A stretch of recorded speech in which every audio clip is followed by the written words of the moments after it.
Երբ է մտածել եք, թե քանի կյանքեր են աննկատ անցնում հենց մեր աչքի առաջ։ Աբովյան փողոցի շքեղ ռեստորաններից մեկի հետնաբակում 6-ամյա մի աղջնակ մնացորդներ է մուրում, նրան աղբի պես դուրս են շպրտում։ Սակայն երբ մի անծանոթ ականատես է լինում այդ տեսարանին, նրա ներսում ինչ-որ բան անդառնալիորեն կոտրվում է։ Եվ հենց այդ պահից սովորական մի երեխա սկսում է փոխել սրտեր, կանոններ, ապագաներ։ Եթե այս պատմությունը ձեզ հետաքրքրեց, մի մոռացեք բաժանորդագրվել մեր ալիքին, ասեք, թե որ քաղաքից եք դիտում։ Շարունակենք։ Գիշերը ծանր իջնում էր Երանի վրա, իր հետ բերելով լույսերի այն խառնուրդը, որը քաղաքը դարձնում է միաժամանակ կենդանի, անտարբեր։ Լայն պողոտաները լցվում էին շտապող մեքենաներով, աշխատանքից վերադարձող մարդկանցով, ցուցափեղկերով, որոնք փայլում էին, փորձելով գայթակղել անցորդների հոգնած աչքերը։ Կենտրոն թաղամասի սրտում, որտեղ էլեգանտ շենքերը բարձրանում էին որպես մի աշխարհի պահապաններ, որին քչերն էին կարող հասնել, Արարատյան Հովիտ ռեստորանն աշխատում էր ամբողջ թափով։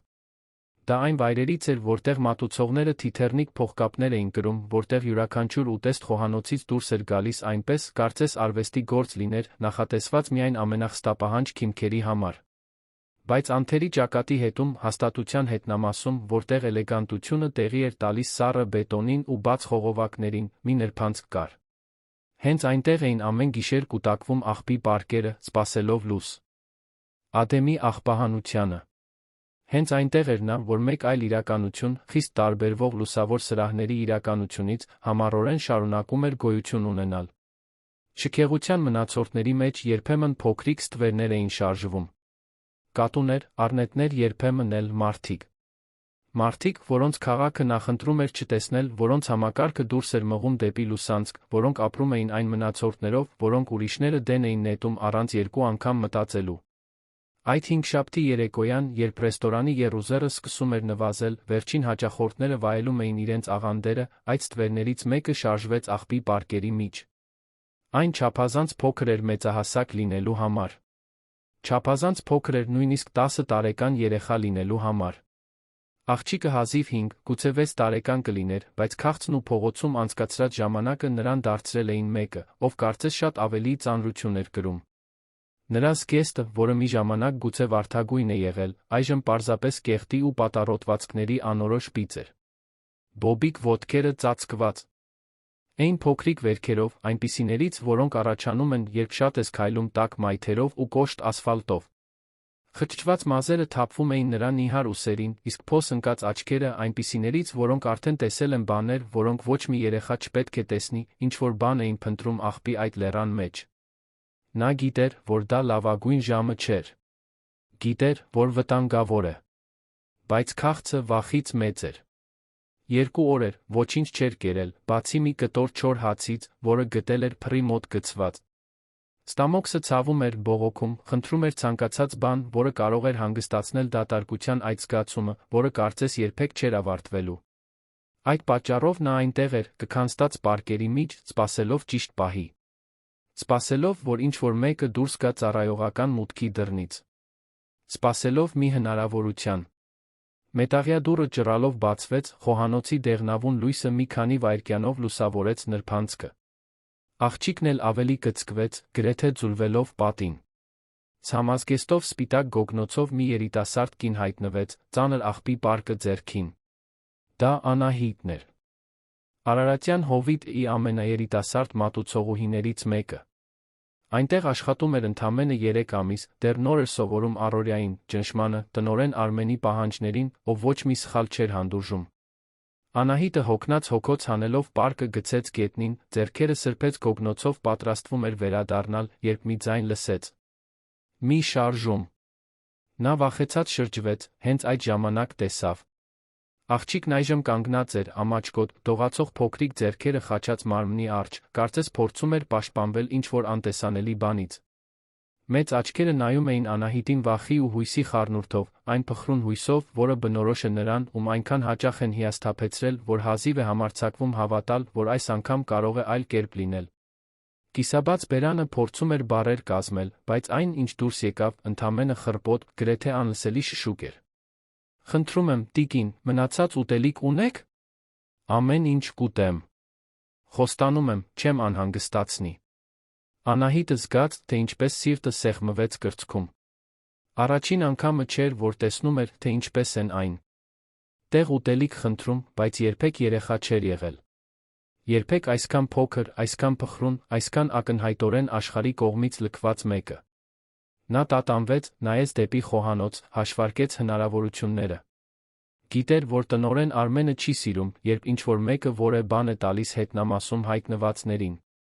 Ասում էր, որ դա ավելի շատ մարդ է գրավում, որ վտանգավոր է, որ խնդիրներ է ստեղծում։ Բայց ինչպես անտեսել այդ աչքերը։ Ինչպես զացնել, թե չես տեսնում սոված երեխային։ Նախքան Անահիտը կկարողանար պատասխանել, նախքան որևէ որոշում կկայացներ, նրա հետից պայթեց Արմենի խիստ ու զայրացած ձայնը։ Ինչ է կատարվում այստեղ։ Ինչու ես դրսում կանգնել, Անահիտ։ Սեղաններ ունենք մաքրելու։ Արմենը հայտնվեց դրան մոտ, դեմքը կարմրած մեկի պես, ով ժամեր շարունակ եղել է տաք խոհանոցում, գործ ունենալով պատվերների, բողոքների սեղմ ժամկետների հետ։ Նա միջին տարիքի տղամարդ էր, դուրս ցցված փորով, որը ձգում էր սպիտակ վերնաշապկի կոճակները, փոքր աչքերով, որոնք միշտ կարծես բողոքելու պատճառներ էին փնտրում։ Երբ տեսավ աղջկան, նրա դեմքը գծկվեց։ Զզվանքի ու անհամբերության արտահայտությամբ։ Այս ինչ է։ Նորից այս մարդիկ գալիս են այստեղ բաներ խնդրելու։ Ես չեմ ասել, որ չեմ ուզում սա իմ ռեստորանի հետնամասում։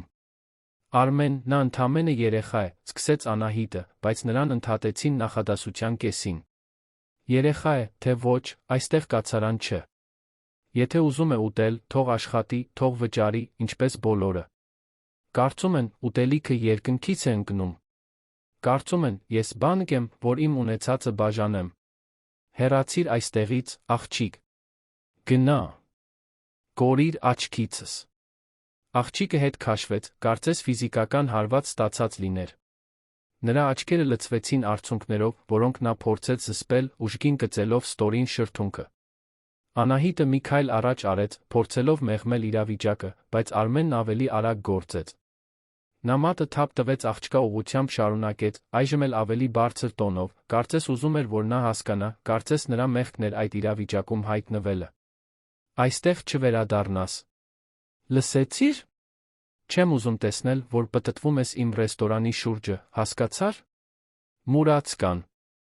Օգտվող։ Գնա, ուրիշ տեղ անհանգստացրու։ Բառերն աղջկա վրա ընկան քարերի պես։ Նա կուլ տվեց լացը, մեկ քայլ հետ արեց, ցայթաքեց աղբի պարկի վրա, քիչ մնաց ընկներ։ Վերականգնեց հավասարակշռությունը, վերջին անգամ նայեց Անահիտին, կարծես նրանից ինչ-որ մխիթարություն, ինչ-որ խոսք էր փնտրում, որը կչեղարկեր այն, ինչ նոր լսել էր, բայց մատուցողուհին քարացել էր շփոթված, առանց տնօրենին նրա ներկայությամբ մարտահրավեր նետելու քաջության։ Երբ Արմենը շարժվեց առաջ գնալու, աղջիկը շրջվեց վազեց, անհետանալով նրբանցքի խավարում, ինչպես ուրվական, որը երբեք այնտեղ չի եղել։ Արմենը վերադարձավ ռեստորան, փնթփնթալով ինչ-որ բան այն մասին, թե ինչպես մարդիկ ամոթ չունեն, թե ինչպես է աշխարհը լի օգտվողներով։ Անահիտը մի քանի վայրկյան էլ կանգնած մնաց, ծանր սրտով, զգալով, որ իր մեջ ինչ-որ բան կոտրվել է։ Նա գիտեր, որ պետք է ինչ-որ բան աներ։ Գիտեր, որ պետք է դիմակայեր Արմենին, մի ափսե ուտելիք վերցներ, գոնե մի բարի խոսք ասեր։ Բայց աշխատանքը կորցնելու վախը, սեփական ընտանիքը պահելու անհրաժեշտությունը, այս ամենը նրան կաշկանդել էր։ Տխուր հոգոց հանել։ Ով նա վերադարձավ ներս, փակեց մետաղյա դուռը փորձեց, անհաջող, մոռանալ քաղցի այդ փոս ընկած աչքերը։ Այն, ինչ նրանցից ոչ ոք չգիտեր, այն, ինչ Արմենը երբեք չէր կարող պատկերացնել ամբարտավանության ու սառնության այդ պահին, այն էր, որ ինչ-որ մեկը հետում էր ամեն ինչին։ Ռեստորանի հետնամասի պատուհաններից մեկի մոտ, գլխավոր սրահից հեռու, մի տղամարդ նստած էր միայնակ, աննկատ փոքրիկ սեղանի շուրջ։ Նրա անունը Ռուբեն Մելիքյան էր, թե նա հասարակ էր հագնված, բաց կապույտ վերնաշապիկով, առանց փողկապի, առանց որե ակնհայտ շքեղության դասական տաբատով, նա Երանի ռեստորանների խոշորագույն ցանցի սեփականատերն էր։ Արարատյան հովիտը 15 հաստատություններից ընդամենը մեկն էր, որը կրում էր նրա ապրանքանիշը, բայց Ռուբենը սովորություն ուներ պարբերաբար այցելել դրանցից յուրաքանչյուրը, միշտ աննկատ, առանց աղմուկի, առանց նախապես զգուշացնելու։ Ուզում էր տեսնել, թե ինչպես են գործերն իրականում ընթանում, երբ ոչ ոք չգիտեր, որ սեփականատերն այնտեղ է։ Այդ երեկո Ռուբենը միայնակ էր ընթրել, ինչպես հաճախ էր անում այն օրվանից, երբ 3 տարի առաջ կինը մահացել էր։ Արաբկիրում գտնվող մեծ տունը, իր 5 ննջասենյակներով ու ընդարձակ այգով, միշտ դատարկ էր։ Երեխաները, որոնց նա երբեք չէր ունեցել, այդ սենյակները երբեք չէին լցրել ծիծաղով ու աղմուկով։ Կյանքը, որը նա կառուցել էր, լի մասնագիտական նվաճումներով ու ճանաչմամբ, միշտ բավարար էր թվում, քանի դեռ կինը նրա կողքին էր։ Բայց երբ քաղցկեղը տարավ նրան, երբ նա մնաց մենակ այդ լուռ առանձնատանը, Ռուբենը սկսեց մի դատարկություն զգալ, որը ոչ մի գործնական հաջողություն չէր կարող լրացնել։ Նա վերջացնում էր սուրճը, երբ դրսից ձայներ լսեց։ Պատուհանը կիսաբաց էր, թե նա չէր կարողանում հստակ տեսնել, լսում էր Արմենի գոռացած յուրաքանչյուր բառը։ Նա դանդաղ վեր կացավ, մոտեցավ պատուհանին, հենց այդ ժամանակ տեսավ ամբողջ տեսարանը։ Փոքրիկ, կեղտոտ, սոված աղջկան, որին մի մեծահասակ տղամարդ նվաստացնում էր, կարծես նա ոչնչից էլ պակաս լիներ։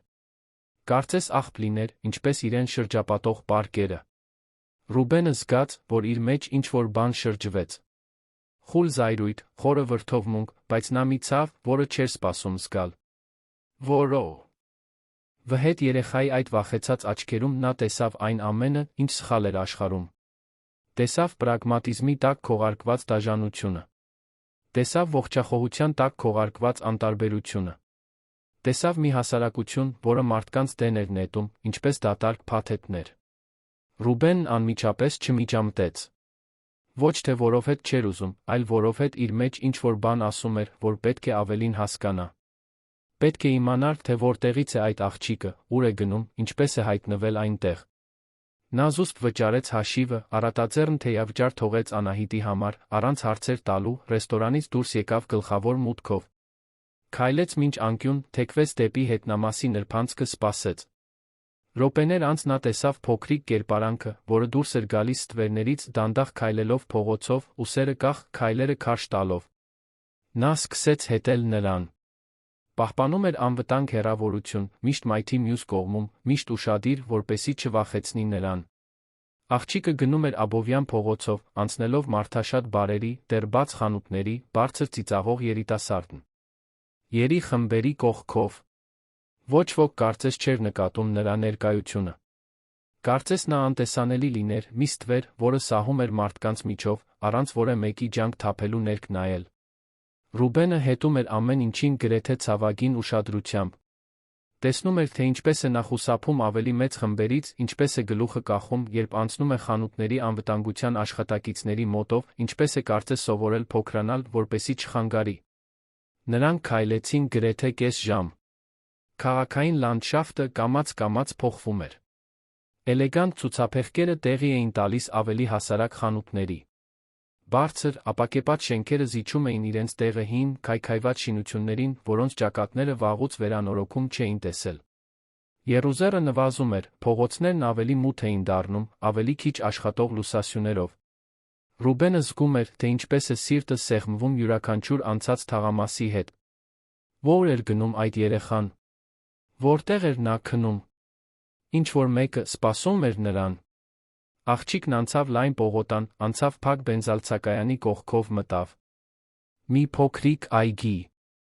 Դա այն վայրերից էր, որոնք մի ժամանակ նախատեսված էին լինել թաղամասի հանդիպման վայր, բայց որոնք ժամանակն ու անուշադրությունը վերածել էին պարզապես մաշված խոտածածկի մի կտորի, շրջապատված ճաքճքած փայտե նստարաններով։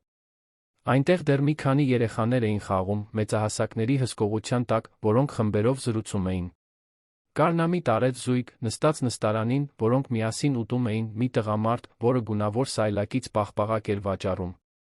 Աղջիկը կանգնեց այգու եզրին, սկսեց դիտել։ Նա թվում էր հիացած, տխուր, կարծես տեսնում էր մի բան, որը երբեք չէր կարող ունենալ։ Մյուս երեխաները վազում էին, գոռում, ծիծաղում։ Նրանք մաքուր հագուստ ունեին, կոշիկներ ոտքերին, մեծահասակներ, որոնք հոգ էին տանում իրենց մասին։ Նրանք ունեին այն, ինչ նա չուներ։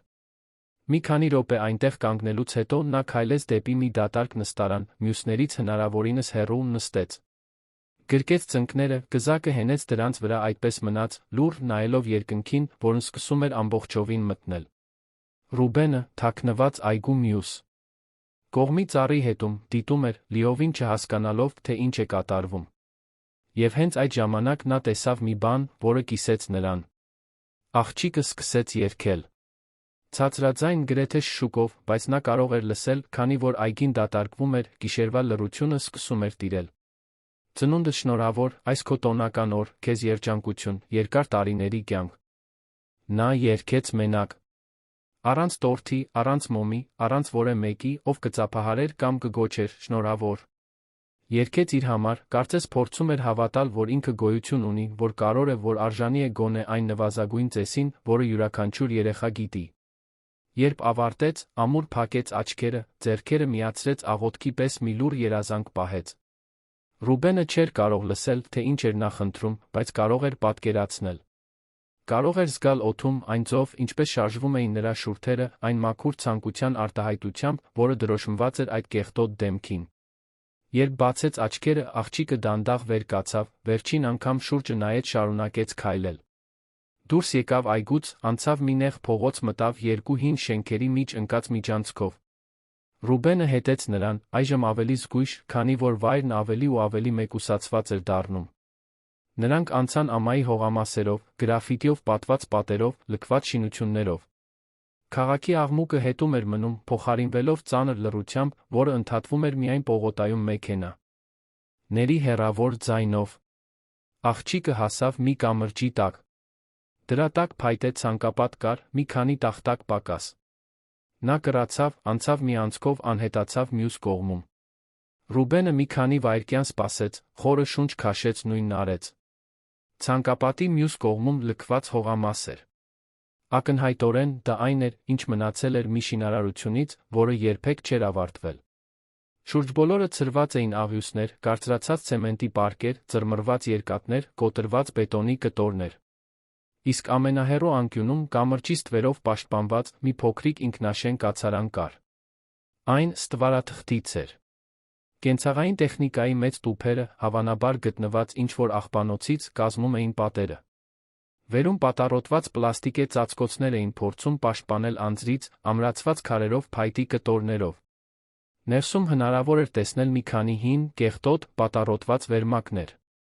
Կար մի փոքրիկ, գունաթափ ուսապարկ, իսկ դրա կողքին մի պլաստիկ շիշ, մի փոքր ջրով։ Հատակին տրորված միրգ կար, գուցե բանան կամ խնձոր, պահված այնպես, կարծես գանձ լիներ։ Աղջիկը մտավ կացարան։ Նստեց վերմակներից մեկի վրա, զգուշությամբ վերցրեց միրգը։ Դանդաղ կերավ, ծամելով յուրաքանչյուր կտորը, կարծես ուզում էր հնարավորինս երկարացնել այն։ Մի կում ջուր խմեց, նորից փակեց շիշը, դրեց ուսապարկի մեջ։ Հետո պառկեց ստվարաթղթի վրա, վերմակներից մեկը քաշեց իր վրա, նորից սկսեց երգել։ Այս անգամ ծնունդդ շնորհավորը չէր։ Օրորոցային էր։ Այնպիսիներից, որոնք մայրերը երգում են, որպեսզի երեխաները քնեն։ Միայն թե նա երգում էր իր համար, խեղդվող ձայնով, փորձելով հանգստացնել մոտեցող գիշերվա իր սեփական վախը։ Ռուբենը թաքնված էր բետոնե բլոկի հետում, մի քանի մետր հեռավորության վրա։ Նա դիտում էր այդ տեսարանն արցունքոտ աչքերով, զգալով զայրույթի, տխրության, անզորության խառնուրդ։ Ինչպես էր այդ չափի երեխան մենակ քնում լքված հողամասում։ Որտեղ էին նրա համար պատասխանատու մեծահասակները։ Որտեղ էր պետությունը, հաստատությունները, մարդիկ, որոնք պետք է պաշտպանեին նրան, ով չի կարող իրեն պաշտպանել։ Եվ ամենակարևորը, ինչպես էր ինքը, Ռուբեն Մելիքյանը, իր ողջ փողով, իր ողջ ազդեցությամբ, երբեք չէր կանգնել ու մտածել, որ նման տեսարաններ տեղի են ունենում ամեն օր, հենց իր քթի տակ, այն քաղաքում, որը նա կարծում էր, թե լավ գիտի։ Նա այնտեղ մնաց ավելի քան 1 ժամ, սպասելով, որ աղջիկը քնի։ Երբ վերջապես լսեց, որ նրա շնչառությունն ավելի խորն ու կանոնավոր դարձավ, երբ համոզվեց, որ նա քնել է, Ռուբենը լուռ դուրս եկավ այնտեղից։ Վերադարձավ փողոց, տաքսի կանչեց, ուղիղ տուն գնաց։ Բայց հասնելով Արաբկիրի դատարկ առանձնատուն, չկարողացավ քնել։ Նստեց մեծ հյուրասենյակում, լույսերն անջատած, մտածում էր այն աղջկա մասին, որը մենակ ծնունդդ շնորհավոր էր երգում։ Մտածում էր նրա մասին, ում նվաստացրել էին նրբանցքում։ Մտածում էր նրա մասին, ով քնում էր ստվարաթղթի վրա, մինչդեռ ինքն ուներ 5 դատարկ ննջասենյակ։ Մտածում էր, թե ինչպես էր իր կյանքը, այնքան լի նյութական նվաճումներով, այնքան դատարկ թվում իմաստից, երբ համեմատվում էր այդ երեխայի լուռ հուսահատության հետ։ Երբ առը սկսեց լուսավորել, Ռուբենն արդեն որոշում էր կայացրել։ Դեռ հստակ չգիտեր, թե ինչպես է անելու, չուներ բոլոր պատասխանները, բայց մի բան գիտեր բաց. Արձակ վստահությամբ նա պարզապես չէր ձացնելու, թե չի տեսել։ Չէր վերադառնալու իր սովորական առօրյային այդ աղջկան հետում թողնելու, կարծես նա ընդամենը մեկ այլ վիճակագրական տվյալ լիներ, մեկ այլ թիվ մանկական աղքատության մասին հետազոտություններում։ Նա ինչ-որ բան անելու էր։ Պետք է աներ։ Լոգանք ընդունեց, մաքուր հագուստ հագավ նախքան գրասենյակ գնալը, մտավ մի փուր գնեց թարմ հացերով, մրգերով, հյութով, յոգուրտով լի տոպրակներ։ Խնդրեց նա, որ մի փոքր, հասարակ տորտ պատրաստեն, շոկոլադե գլազուրով։ Ոչ մի շատ բարդ բան, բայց գեղեցիկ, այնպիսին, որ երեխային հատուկ թվար։ Երբ ամեն ինչ պատրաստ էր, Ռուբենը վերադարձավ լքված հողամաս։ Դեռ վաղ էր, արը հազիվ էր ամբողջությամբ ծագել, քաղաքը դեռ արթնանում էր։ Նա զգուշությամբ անցավ ցանկապատի անցքով, պահելով տոպրակները, դանդաղ քայլեց դեպի ստվարաթղթե կացարանը։ Աղջիկը դեռ քնած էր, փաթաթված հին վերմակով։ Ռուբենը մի քանի վայրկյան կանգնած մնաց, չիմանալով, թե կոնկրետ ինչպես վարվել։ Չէր ուզում վախեցնել նրան։ Չէր ուզում, որ նա մտածի, թե ինքս մեկ վտանգավոր մեծահասա։ Մեկ սպառնալիք։ Ուստի որոշեց սպասել։ Նստեց մի քանի մետր հեռավորության վրա, հենվեց բետոնե սյանը, մնաց այնտեղ, լուռ սպասելով, որ նա բնականon արթնանա։ Կես ժամ անց աղջիկը շարժվեց։ Ձգվեց, դանդաղ բացեց աչքերը, հենց այդ ժամանակ տեսավ։ Մի տղամարդ նստած էր մոտակայքում, նայելով իրեն։ Նրա ամբողջ մարմինը լարվեց։ Մի թռիչքով վեր կացավ, հետ քաշվեց մինչ հենվեց ստվարաթղթե պատին, աչքերը լայն բացված վախից։ Ռուբենը նկատեց խուճապը, ձեռքերը բարձրացրեց խաղաղության նշանով։ Հանգիստ, ես վատ բան անելու չեմ եկել։ Պետք չէ ինձնից վախենալ։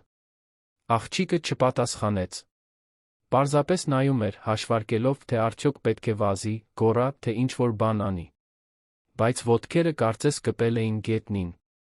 Ռուբենը շարունակեց խոսել, մեղմ ձայնով, փորձելով վստահություն ներշնչել։ Ես քեզ տեսա երեկ գիշեր։ Տեսա, թե ինչ պատահեց ռեստորանում։ Տեսա, թե ինչպես վարվեցին քեզ հետ։ Եվ սիրտս կտոր-կտոր եղավ։ Ուստի հետեցի քեզ, ոչ թե քեզ վնասելու համար, այլ որովհետև ուզում էի հասկանալ, թե որտեղ ես ապրում, ինչպես ես ապրում։ Գիտեմ, որ կարող է տարօ լինակ թվալ, գիտեմ, որ դու ինձ չես ճանաչում, բայց ես քեզ համար մի բան եմ բերել։ Ռուբենը վերցրեց տոպրակներից մեկը, դրեց գետնին, նրանց երկուսի միջ ճանապարհի կեսին։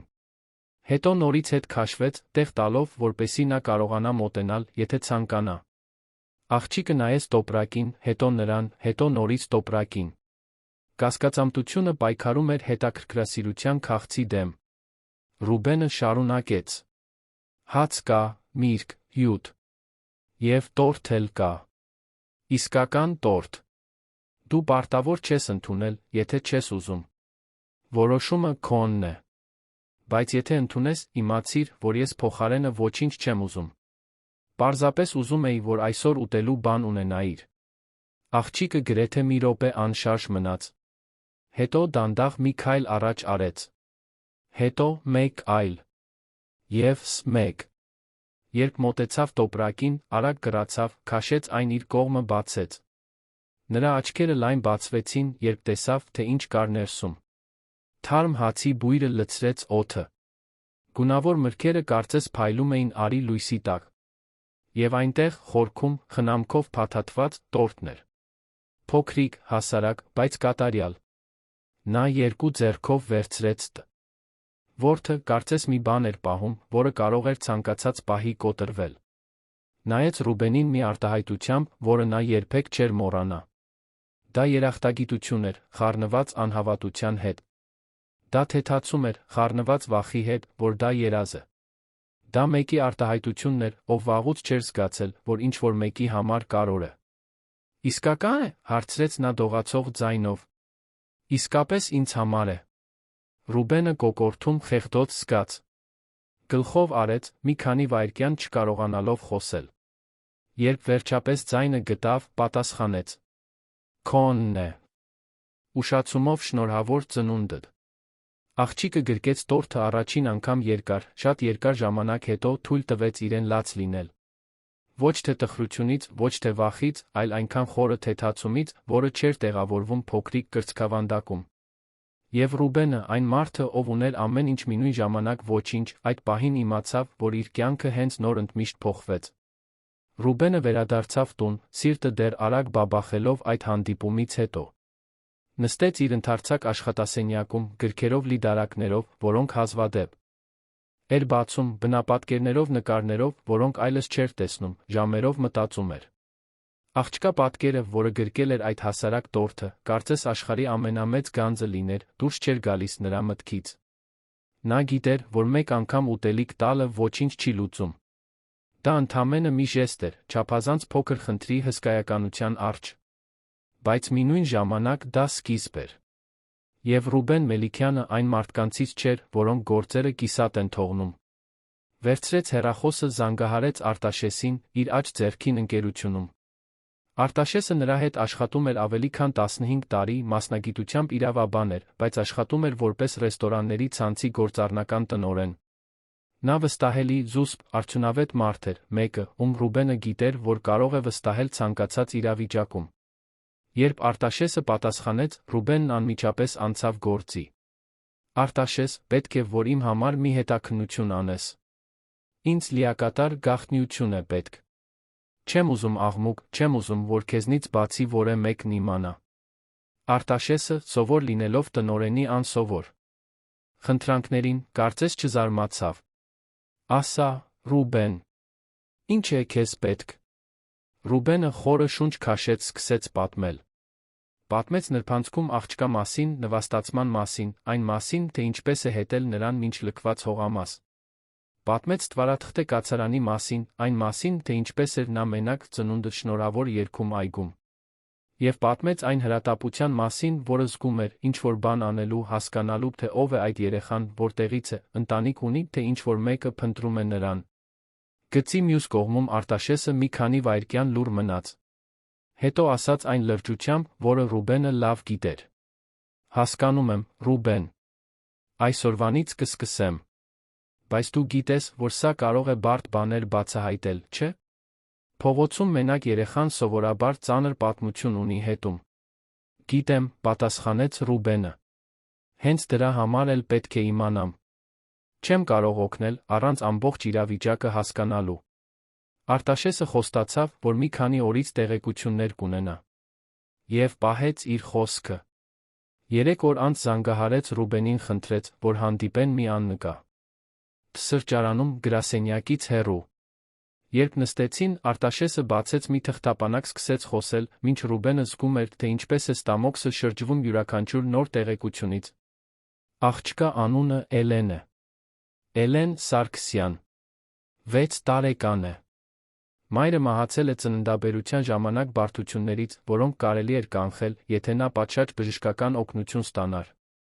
Հայրը, Վարդան անունով մի մարդ, սխալ գործերի մեջ է եղել։ Փոքր հանցանքներ, ոչ մի շատ լուրջ բան, բայց բավական, որպեսզի չուզենա դստերը մեծացնել։ Նա թողել է նրան մորաքրոջ մոտ, մոր քրոջ, ով համաձայնել է խնամակալությանը, կառավարությունից նպաստ ստանալու դիմաց։ Ռուբենը բռունցքները սեղմեց։ Իսկ այդ մորաքույրը որտեղ է նա։ Արտաշեսը հոգոց հանեց։ Մորաքույրը օգտագործում էր Էլենին, Ռուբեն։ Երեխային ստիպում էին փողոցում փող մուրալ, աղբը քրքրել, միշտ ինչ-որ բանով տուն վերադառնալ։ Եթե ձեռնունայն էր վերադառնում, ծեծում էին։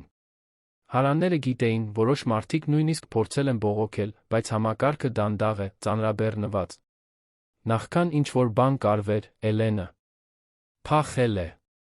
Փախել է, Ռուբենը լայն բացեց աչքերը։ 6 տարեկան։ 5 տարեկանում, այն ժամանակ։ Արտաշեսը թերթեց մի քանի թուղթ։ Նա փախել է, որովհետև մորաքույրը սկսել է թույլ տալ, որ իր ծանոթներից մեկը, մի մարդ, որը հաճախում էր տուն, անպատշաճ բաներ անի աղջկա հետ։ Էլենը լավ չէր հասկանում, թե ինչ է կատարվում, բայց գիտեր, որ դա սխալ է, որ ցավոտ է, որ իրեն կեղտոտ է զգում։ Մի գիշեր, երբ մորաքույրը դուրս է եկել նրան մենակ փակել, Էլենին հաջողվել է պատուհանից դուրս գալ, այլս չի վերադարձել։ Ռուբենը զգաց, թե ինչպես են արցունքները այրում աչքերը։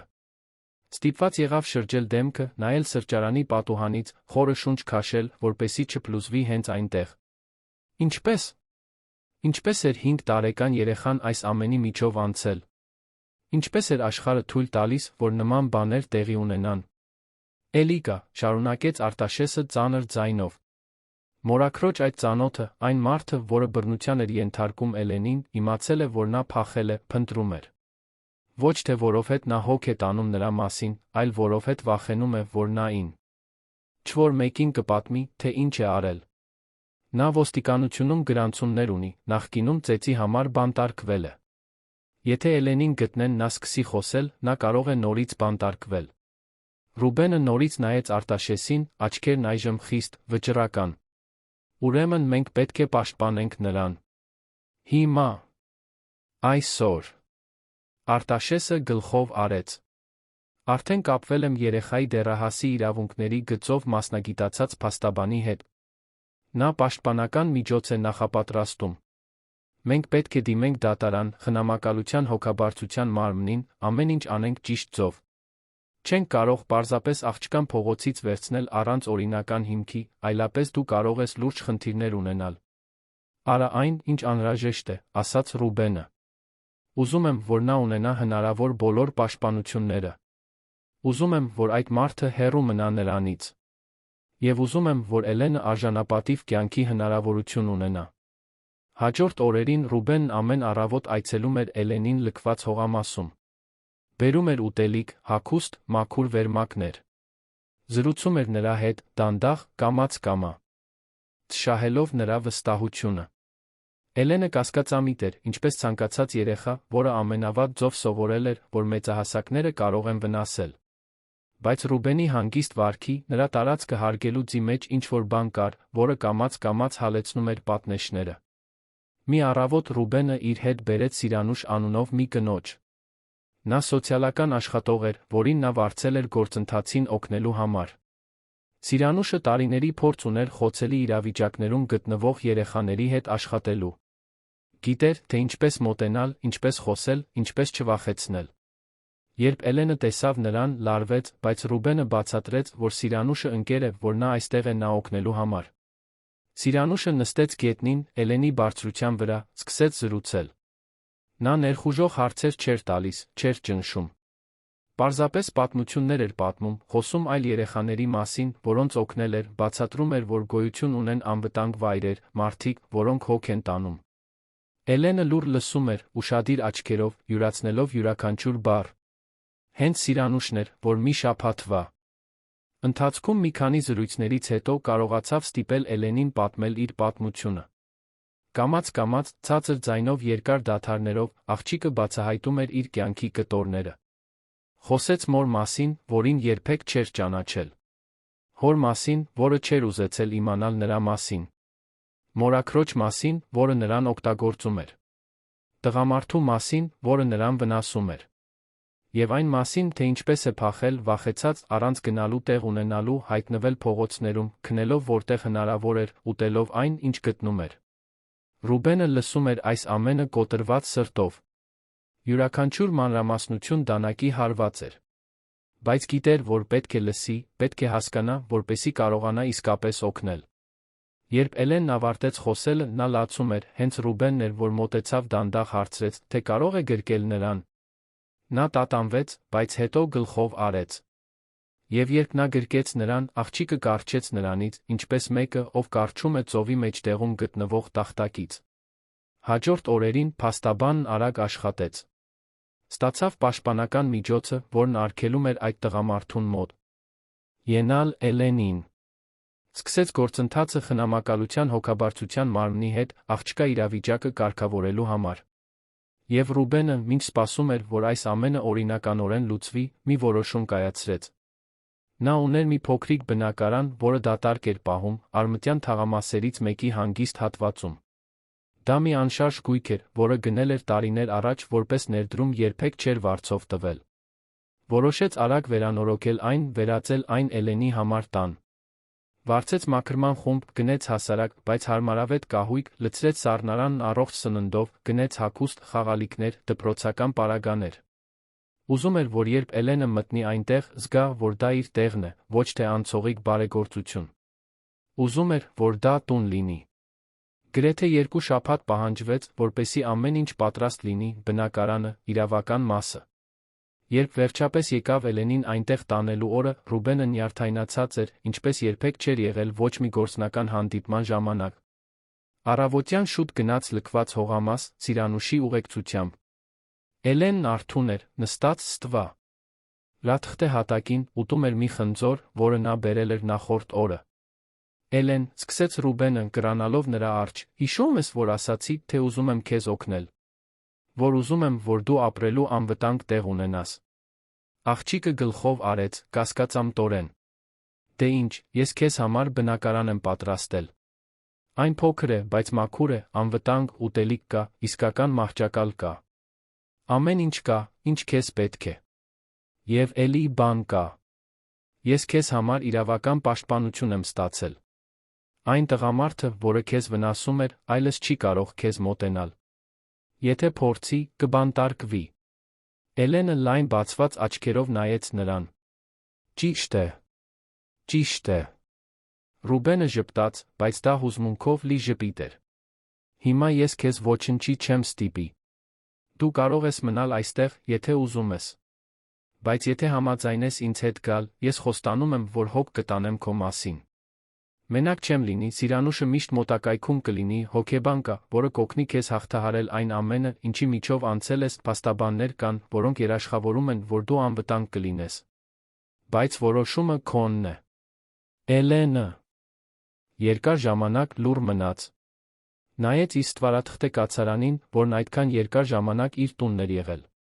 Նայեց կեղտոտ հողամասին, վերի կամրջին, այն դաժան իրականությանը, որը նա այդքան լավ գիտեր։ Հետո նայեց Ռուբենին, Սիրանուշին, այն հնարավորություններին, որոնք նրանք ներկայացնում էին։ Եվ դողացող, բայց հաստատուն ձայնով ասաց. Ես կգամ։ Բայց եթե ինչ-որ բան սխալ գնա, եթե ինչ-որ մեկը փորձի նորից ինձ վնասել, ես կվերադառնամ փողոց։ Ես գիտեմ, թե ինչպես մենակ գոյատել։ Ռուբենը սրտում սեղմոց զգաց այդ արտահայտությունից։ 6 տարեկան երեխան չպետք է իմանար, թե ինչպես մենակ գոյատել։ Բայց գլխով արեց, հարգելով նրա ինքնավարությունը։ Լավ։ Եթե ցանկացած պահի ուզենաս վերադառնալ, ես քեզ չեմ խանգարի։ Բայց ամեն ինչ կանեմ, որպեսզի դու երբեք վերադառնալու կարիք չունենաս։ Նրանք օգնեցին Էլենին հավաքել իր սակավաթիվ իրերը, հին ուսապարկը, պակաս պատառոտված վերմակը, մի կտորից տիկնիկ, որը նա գտել էր աղբանոցում շաբաթներ առաջ պահում էր որպես գանձ։ Հետո դուրս եկան հողամասից, անցան ցանկապատի անցքով նստեցին Ռուբենի մեքենան։ Էլենը երբեք մեքենայով չէր երթեկել։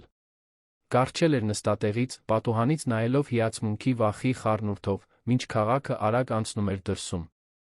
Երբ հասան շենքին, որտեղ գտնվում էր բնակարանը, Էլենը վեր նայեց, բազմաթիվ հարկերին, հարցրեց.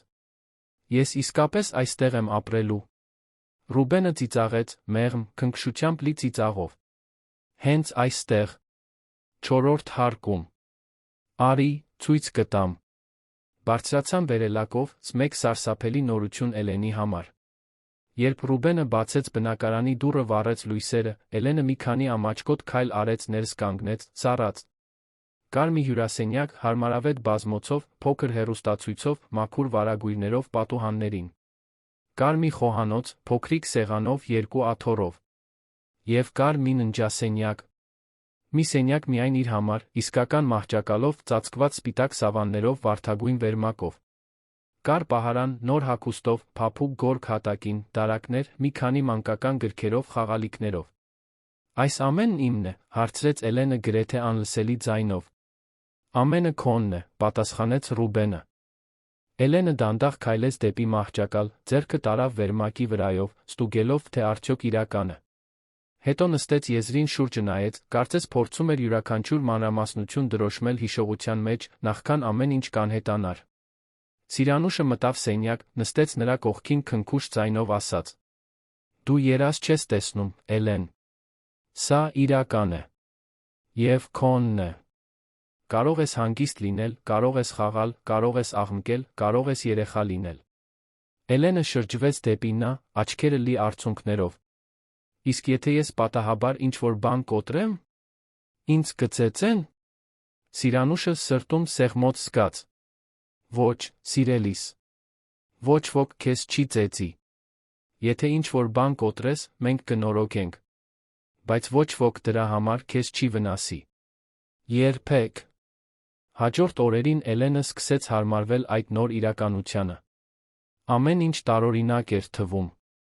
Ներքնակը չափազանց փափուկ էր, նա այնքան երկար ժամանակ քնել էր կոշտ մակերեսների վրա, որ երկար ժամանակ պահանջվեց սովորելու համար։ Ցնցուղի տաք ջուրը վախեցնում էր նրան, նա երբեք կյանքում տաք լոգանք չէր ընդունել։ Ուտելիքով լի սառնարանը հրաշք էր թվում, որը կարող էր ցանկացած պահի ավարտվել, ուստի նա դանդաղ էր ուտում, վախենալով, որ դա վերջին անգամն է։ Ռուբենն այցելում էր ամեն օր։ Բերում էր փոքրիկ նվերներ, գրքեր, քաղցրավենիք, բայց հիմնականում բերում էր ժամանակ։ Նստում էր նրա հետ, լսում նրա պատմությունները, պատասխանում նրա հարցերին։ Էլենն ուզում էր ամեն ինչ իմանալ նրա մասին։ Ինչու էր նա դա անում։ Ինչու էր հոգ տանում։ Նա երեխաներ ուներ։ Ռուբենը պատասխանում էր ազնվությամբ։ Պատմում էր, որ երեխաներ չունի, որ կինը մահացել է, որ մենակ է ապրում չափազանց մեծ տանը։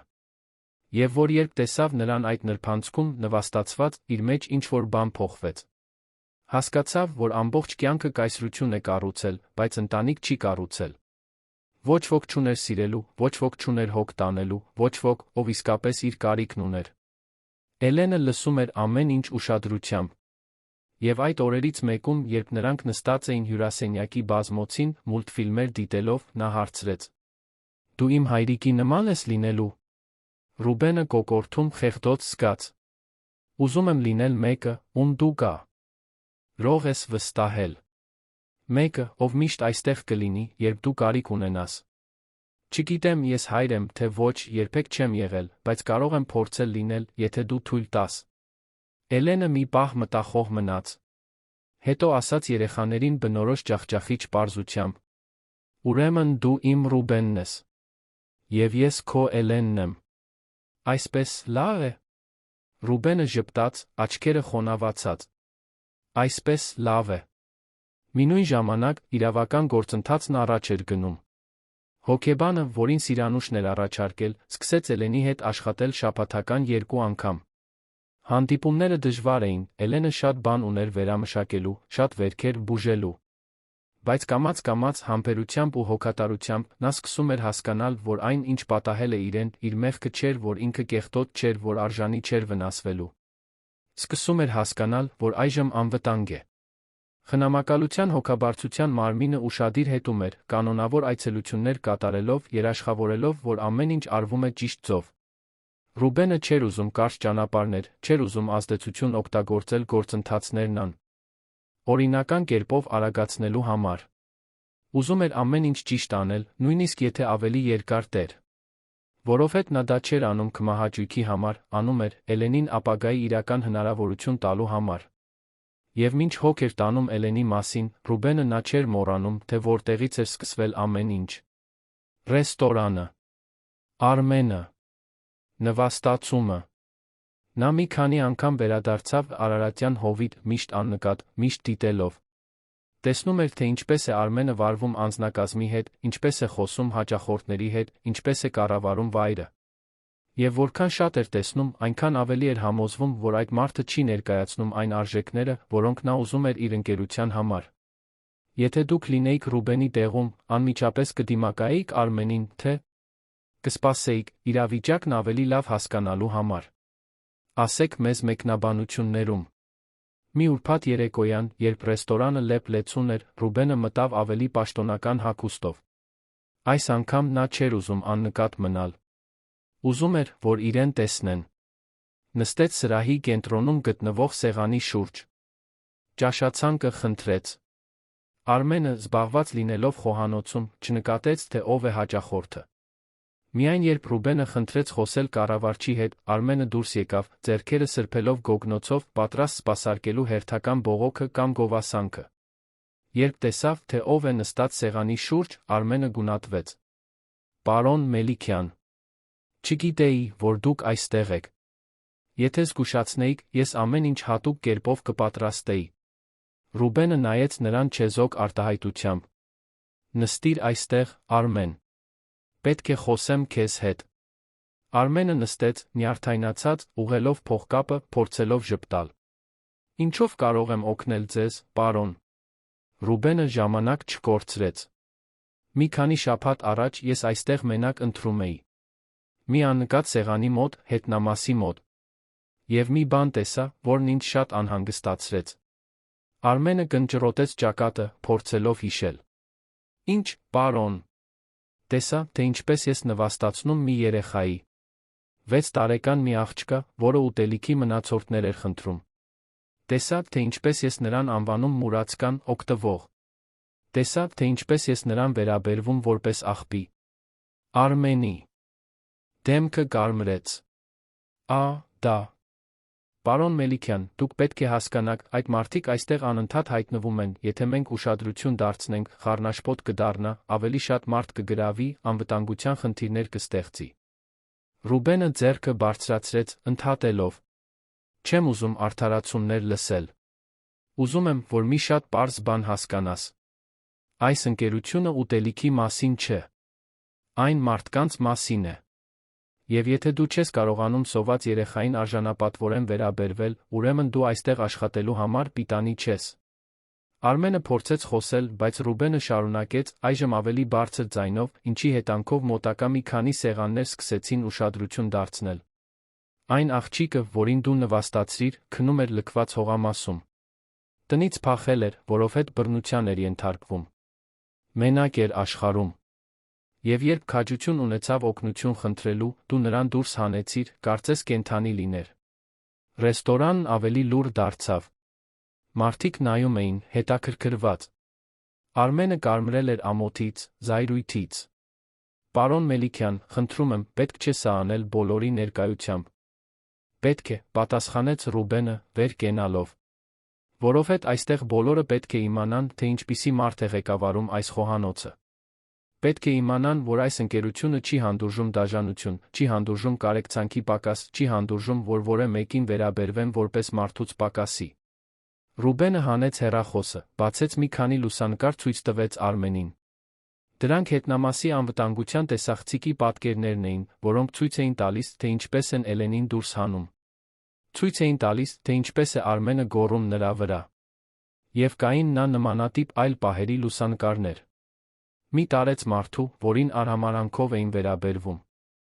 Մի կնոջ, որը մնացորդներ էր խնդրում, կոպտությամբ դուրս էր արվում։ Դու երկու տարբերակ ունես, Արմեն։ Ընդունել, որ սխալվել ես, հրապարակայնորեն ներողություն խնդրել, համաձայնել մասնակցել մարդկային արժանապատվության սոցիալական պատասխանատվության մասին դասընթացի։ Կամ ազատվել աշխատանքից հիմա, բոլորի ներկայությամբ, այս պատկերները հրապարակվեն, ցույց տալով, թե ինչպիսի մարդ ես։ Դու… Արմենը շուրջը նայեց։ Տեսնում էր հաճախորդների դատապարտող հայացքները, տեսնում էր որոշ աշխատակիցների թեթացած արտահայտությունը, որոնք միշտ անհանգստացած էին նրա վարքից, տեսնում էր, որ ելք չունի։ Դողացող ձայնով ասաց. Ես սխալվել եմ։ Ներողություն եմ խնդրում։ Բայց Ռուբենը գլուխը թափ տվեց։ Ինձնից չէ, որ պետք է ներողություն խնդրես։ Այն աղջկանից, որին դու նվաստացրիր։ Եվ քանի որ նա այստեղ չէ, դու պետք է ապրես դրա հետ քո խղճի վրա։ Ինչ վերաբերում է այստեղ աշխատելուն, ավարտված է։ Դուք ազատված եք աշխատանքից հիմնավոր պատճառով։ Ռեստորանում լռությունը բացարձակ էր։ Արմենը վեր կացավ, կարմրած, նվաստացած, դուրս եկավ, առանց հետ նայելու։ Ռուբենն այնուհետ շրջվեց դեպի Անահիտը, մատուցողուհին, որն այդ գիշեր ամեն ինչի ականատեսն էր եղել։ Կանչեց նրան սեղանի մոտ։ Անահիտ, հիշում ես այդ գիշերը։ Նա գլխով արեց, աչքերը լի արցունքներով։ Հիշում եմ, պարոն։ Ես ուզում էի օգնել, բայց վախեցա աշխատանքս կորցնելուց։ Ռուբենը բարյացակամ ժպտաց։ Դու ոչ մի սխալ բան չես արել։ Բայց հիմա ուզում եմ քեզ մի հնարավորություն տալ։ Այսօրվանից դու այս ռեստորանի նոր կառավարիչն ես։ Եվ քո առաջին առաքելությունն է նոր քաղաքականություն ներդնել։ Ողջ մնացած սպառման համար պիտանի սնունդը կնվիրաբերվի հաստատություններին, կացարաններին անօթանում։ Արտկանց։ Հարգանքով, կազմակերպվածությամբ, արժանապատվությամբ։ Համաձայն ես։ Անահիտը հազիվ էր հավատում։ Համաձայն եմ, պարոն։ ամբողջ սրտով։ Եվ այսպես, այդ գիշեր, Էլենի պատմությունը սկսեց փոխակերպել ոչ միայն մեկ կյանք, այլ Ռուբեն Մելիքյանի ընկերության ողջ մշակույթը։ Այն, ինչ սկսվել էր աղբի մեջ մնացորդներ խնդրող աղջկանից, վերածվում էր շատ ավելի մեծ բանի։ Ամիսներն անցնում էին, Էլենի կյանքը գույներ էր ստանում, որոնք նա երբեք չէր պատկերացրել, որ գոյություն ունեն։ Փափուկ ներքնակի վրա արթնանալը դադարեց տարօրինակ լինելուց դարձավ նորմալ։ Տաք հացով, կաթով մրգերով նախաճաշելը դադարեց երազ թվալուց դարձավ առօրյա։ Բայց այս ամենից ավելի կարևորն այն էր, որ արթնանում էր, իմանալով, որ Ռուբենն այնտեղ կլինի։ Որ Սիրանուշը կգա զրուցելու։ Որ մարդիկ կան, որոնց հուզում եք, թե արդյոք նա լավ է քնել, սոված եք, թե ինչ-որ բանի կարիք ունի։ Դպրոցում գրանցվելը հատուկ պահ էր։ Ռուբենը նրան անձամբ տարավ, բռնած նրա ձեռքից, մինչ նրանք քայլում էին պատերին փակցված մանկական նկարներով լի գունավոր միջանցքներով։ Էլենը այն բացված աչքերով նայում էր ամեն ինչին, հիացած մի նույն ժամանակ վախեցած։ Նա երբեք նախկինում դպրոց չէր մտել։ Կարդալ չգիտեր, գրել չգիտեր, հազիվ գիտեր, թե ինչպես մատիտը ճիշտ բռնել։ Բայց տնօրենը, տիկին Անուշ անունով մի կին, ալեհեր մազերով ջերմ ժպիտով, ծնկի իջավ նրա արջը քնքուշ ձայնով ասաց. «Բարի գալուստ, Էլեն։ Այստեղ դու շատ բաներ կսովորես։ Ընկերներ կունենաս, կխաղաս, կբացահայտես, որ շատ ավելի ես ընդունակ, քան պատկերացնում ես»։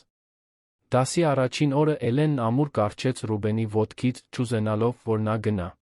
Ռուբենը կռացավ, նայեց նրա աչքերին հաստատուն, բայց մեղմ ձայնով ասաց. «Ես կվերադառնամ։ Օրվա վերջում ես այստեղ կլինեմ, քեզ սպասելով։ Խոստանում եմ։ Եվ ես միշտ պահում եմ իմ խոստումները»։ Էլենը տատանվեց, բայց ի վերջո բաց թողեց նրա ոտքը։ Մտավ դասարան, ձեռք ձեռքի տված ուսուցչուհու, Կարինե անունով մի երիտասարդ աղջկա հետ, որը նրան տարավ պատուհանի մոտ գտնվող նստարանի մոտ։ Մյուս երեխաները հետաքրքրությամբ նայում էին նոր աղջկան, իր բոլորովին նոր համազգեստով վախեցած արտահայտությամբ։ Բայց կամաց Կարինեի համբերությամբ այն բնականությամբ, որով երեխաները ընկերանում են, Էլենը սկսեց բացվել։ Դասամիջոցին Իզաբելլա անունով մի աղջիկ իր ուտելիքի կեսը առաջարկեց նրան։ Էլենը նայեց այդ տորթի կտորին, կարծես ոսկի լիներ, ամաչկոտ հարցրեց. «Համոզված ես։ Քեզ չի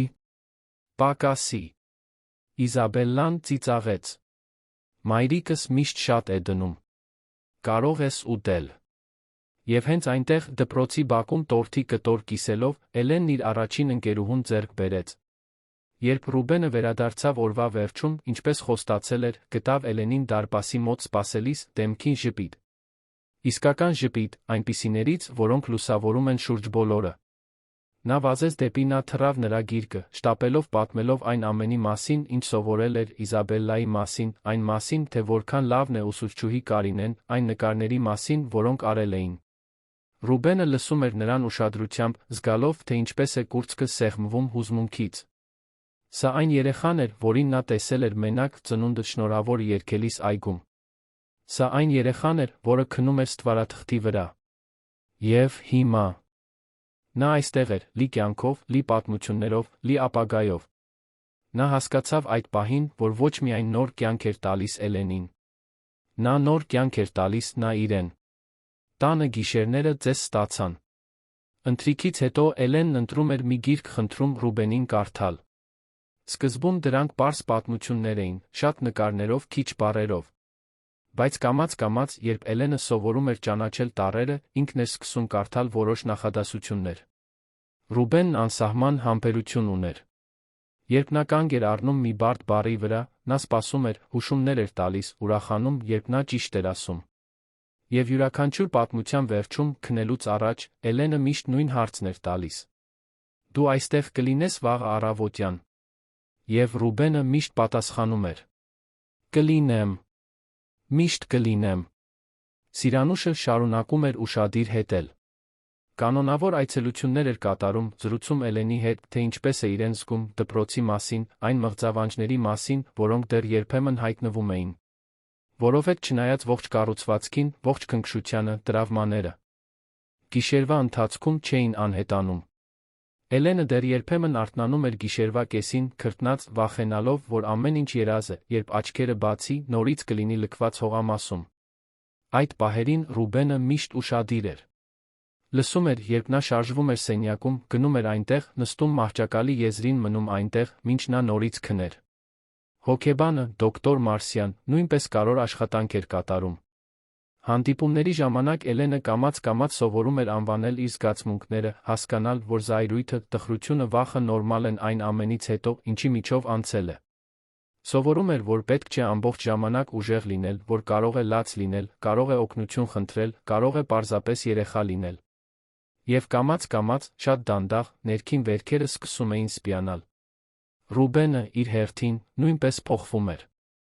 Այն մարդը, ով նախկինում ապրում էր աշխատանքի համար, ով օրական 12-14 ժամ անցկացնում էր աղյուսակների, հանդիպումների, գործարար ռազմավարությունների մեջ, այժմ այլ պարտավորություններ ուներ։ Պետք է տանը լիներ ընթրիքի ժամին։ Պետք է օգներ տնային աշխատանքների հետ։ Պետք է գնար դպրոցի ծնողական ժողովներին։ Եվ բացահայտեց, որ սիրում է այդ ամենը։ Սիրում էր, որ ինչ-որ մեկը սպասում է իրեն։ Սիրում էր ունենալ պարտականություններ, որոնք ֆինանսական չէին, այլ զգացմունքային։ Սիրում էր կարող լինել ինչ-որ մեկի համար այնպես, ինչպես ոչ մի փող չէր կարող գնել։ Արտաշեսը, նրա աջ ձեռքը, նկատեց փոփոխությունը։ Մի հանդիպման ժամանակ ժպտալով մեկնաբանեց. «Դու փոխվել ես, Ռուբեն»։ Ավելի թեթ, կասեի։ Ռուբենը ժպտաց պատասխան. «Ճիշտ է։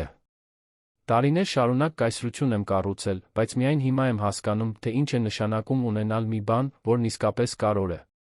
Մինույն ժամանակ Արարատյան Հովիտ ռեստորանում Անահիտի կողմից ներդրված փոփոխությունները զարմանալի արդյունքներ էին տալիս։ Սննդի նվիրատվության քաղաքականությունը ոչ միայն օգնում էր շատ մարդկանց, այլ բարելավեց ռեստորանի իմիջը։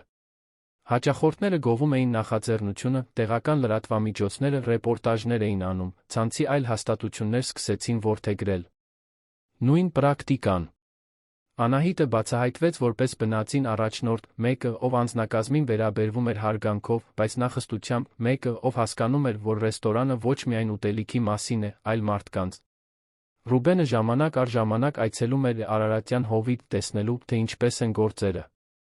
Այդ այցելություններից մեկի ժամանակ Անահիտը նրան կանչեց ինչ-որ բան ցույց տալու։ Ռեստորանի հետնամասում, որտեղ նախկինում միայն աղբի պարկեր ու արամարանք կար, այժմ կազմակերպված փոքրիկ տարածք կար։ Ամեն օր, աշխատանքային օրվա վերջում, մնացած կատարյալ վիճակում գտնվող սնունդը բաժանվում էր մաքուր, պիտակավորված տարաների մեջ։ Տեղական կացարանի ներկայացուցիչը անցնում էր վերցնելու։ Եվ երբ ինչ-որ մեկը հայտնվում էր ուտելիք խնդրելով, ինչպես երբեմն պատահում էր, անձնակազմը հարգանքով առաջարկում էր մի տարա, երբեմն նույնիսկ հրավիրում էր մարդուն նստել ուտել հենց այնտեղ, արժանապատվությամբ։ Նայեք սրան, Ռուբեն, հպարտությամբ ասաց Անահիտը։ Երեկ այստեղ մի տարեց կին հայտնվեց, ուտելիք խնդրելով։ Առաջարկեցի լիարժեք ճաշ, բրնձով, լոբով, մսով, աղցանով։ Գիտեք ինչ ասաց։ Որ տարիներ շարունակ պարկեշտ կերակուր չէր կերել։ Որ միշտ ստիպված էր եղել սառը մնացորդներ, փչացած ուտելիք ուտել։ Եվ որ առաջին անգամ ինչ-որ մեկը նրան վերաբերվեց որպես մարդու, ոչ թե բեռի։ Ռուբենը զգաց, թե ինչպես են աչքերը խոնավանում։ Այո, Անահիտ։ Հենց սա էի ուզում, երբ սկսեցի այս ամենը։ Արժանապատվություն։ Հարգանք։ Ընդունել, որ ամեն ինչից առաջ մենք գործ ունենք մարդկանց հետ։ Էլենի Ռուբենի պատմությունը սկսեց տարածվել։ Ոչ թե որովհետև նա հրապարակայնություն էր ուզում, ընդհակառակը, Ռուբենը միշտ զուսպ էր իր անձնական կյանքի հարցում։ Բայց Երանի նման մեծ քաղաքում լավ պատմությունները արտահոսելու սովորություն ունեն։ Դպրոցից ինչ-որ մեկը մեկնաբանել էր մեկին, ով ճանաչում էր մի լրագրողի։ Ռեստորանից ինչ-որ մեկը պատմել էր մի հաճախորդի, որը պատմել էր մյուսին։ Եվ հանկարծ մի փոքրիկ հոդված հայտնվեց տեղական թերթում։ Ամբողջական անուններ չկային, լուսանկարներ չկային, բայց պատմում էր մի գործարարի մասին, որը ապաստան էր տվել փողոցում ապրող երեխայի փոխակեր։ Վել ոչ միայն նրա կյանքը, այլ իր ընկերության ողջ մշակույթը։ Արձագանքն անսպասելի էր։ Մարդիկ սկսեցին հաղորդագրություններ ուղարկել ընկերության գլխամասային գրասենյակ, գովելով նախաձեռնությունը, հարցնելով, թե ինչպես կարող են օգնել, նվիրատվություններ առաջարկելով երեխաների խնամքով զբաղվող հաստատություններին։ Ռուբենը չգիտեր, թե ինչպես վարվել այդ ամենի հետ։ Ոչինչ չէր արել ճանաչում փնտրելու համար։ Արել էր, որովհետև դա ճիշտ բանն էր։ Բայց Արտաշեսը նրան համոզեց, որ այդ ուշադրությունը կարելի է օգտագործել բարի նպատակով։ Այսպես ծնվեց Էլեն նախագիծը։ Դա բարեգործական հաստատություն չէր ավանդական իմաստով։ Դա մի նախաձեռնություն էր, որը կապում էր օգնելու պատրաստ գործարարներին խոցելի իրավիճակներում գտնվող երեխաների դեռահասների հետ։ Խոսքը ոչ միայն փող տալու մասին էր, այլ ներգրավվելու, հովանավորելու, կապեր ստեղծելու։ Ռուբենը չէր ուզում, որ դա դառնա ինչ-որ սառը, բյուրոկրատական բան։ Ուզում էր, որ նախագծի կողմից սպասարկվող յուրաքանչյուր երեխա ունենա մեկին, ով իսկապես հոգ է տանում, ինչպես ինքն էր հոգ տանում էլ։ Յենի մասին։ Նախագծի առաջին հանդիպումը տեղի ունեցավ ընկերության սենյակներից մեկում, մոտ 20 հետաքրքրված մարդկանց հետ։ Ռուբենը նյարդայնացած էր։ Սովոր չէր խոսել զգացմունքների, հույզերի մասին։ Բայց երբ սկսեց պատմել Էլենի պատմությունը, երբ խոսեց այն գիշերվա մասին նրբանցքում, այգում միայնակ ծննդյան օրվա մասին, բնակարանում նրա առաջին օրերի մասին, նրա ձայնը հաստատունություն ստացավ։ Խոսեց այն մասին, թե ինչպես էր այդ փորձառությունը փոխել իր կյանքը, թե ինչպես էր բացահայտել, որ առանց նպատակի հաջողությունը դատարկ է։ Հանդիպման վերջում մի քանի մարդ պարտավորվեց մասնակցել։ Կային իրավաբաններ, որոնք առաջարկում էին անվճար ծառայություններ, փաստաթղթերը կարգավորելու համար։ Հոգեբաններ, որոնք պատրաստ էին անվճար սպասարկել։ Գործարարներ, որոնք ցանկանում էին ֆինանսավորել բնակարաններ, դպրոցական պարագաներ, մասնագիտական դասընթացներ։ Եվ կային նա սովորական մարդիկ առանց մեծ ռեսուրսների, բայց ժամանակով ցանկությամբ ներգրավվելու, ներկա լինելու մեկի կյանքում, ով կարիք ուներ։ Էլենը, որն այդ ժամանակ արդեն 8 էր, մասնակցեց նախագծի հանդիպումներից մեկին։ Ռուբենը կարևոր համարեց, որ նա իմանա, թե ինչ ազդեցություն է ունենում իր պատմությունը։ Մի շաբաթ առավոտյան նա տարավ նրան մի համայնքային կենտրոն, որտեղ հավաքվել էին նախագծի կողմից սպասարկվող մի քանի երեխաներ։ Կային տարբեր տարիքի երեխաներ, տարբեր իրավիճակներից, բայց բոլորն էլ ընդհանուր բան ունեին՝ անտեսանելի լինելու այժմ տեսանելի դառնալու փորձառությունը։ Էլենը սկզբում ամաչում էր, բայց երբ տեսավ մյուս երեխաներին խաղալիս, ծիծաղելիս, պարզապես երեխա լինելիս, սկսեց բացվել։ Ռուբենը հեռվից դիտում էր, զրուցելով նախագծում ներգրավված այլ մեծահասակների հետ։ Կանանցից մեկը, Նարինե անունով, որը հովանավորել էր 10 տարեկան մի տղայի, մոտեցավ Ռուբենին ասաց.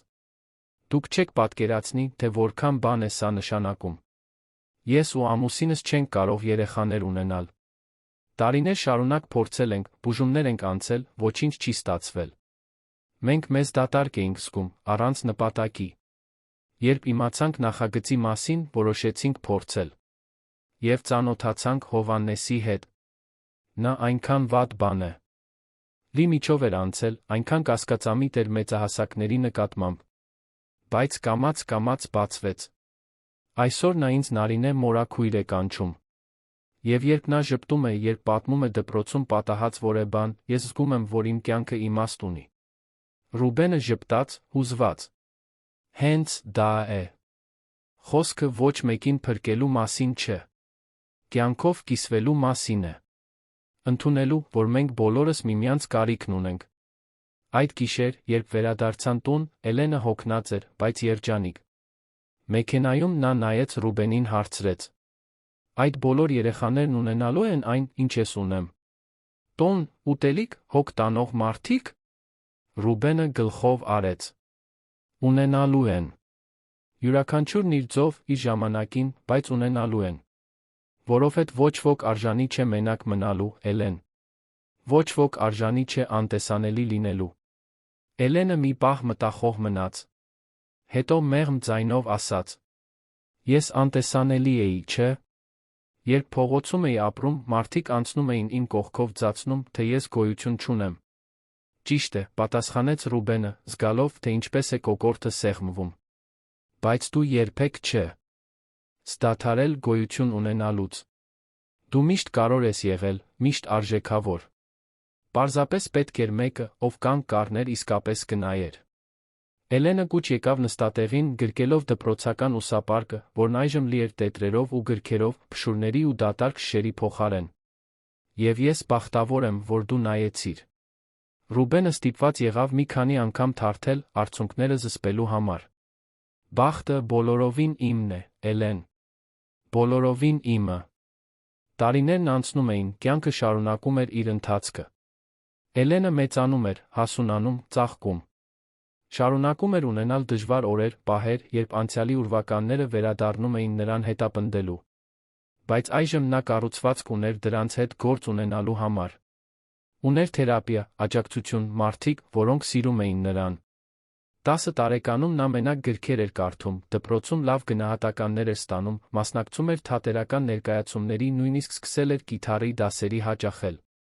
Ռուբենը, որն արդեն 60-ն անց էր, բացահայտեց, որ ծեր հասակում հայր լինելն իր առավելություններն ունի։ Ուներ համբերություն, որը չէր ունենա 30 տարեկանում։ Ուներ կյանքի տասնամյակների կուտակած իմաստություն։ Ուներ ռեսուրսներ, առաջարկելու հնարավորություններ, որոնք երեխաների մեծամասնությունը չունի։ Բայց ամենակարևորը, նա ժամանակ ուներ։ Որովհետև Էլենին ճանաչելուց հետո, հասկանալուց հետո, թե ինչն է իսկապես կարևոր, նա վերակազմակերպել էր իր կյանքը։ Շարունակում էր ղեկավարել ընկերությունը, բայց այժմ ավելի շատ էր պատվիրակում, վստահում էր թիմին, կարիք չուներ ամեն մանրուք վերահսկելու։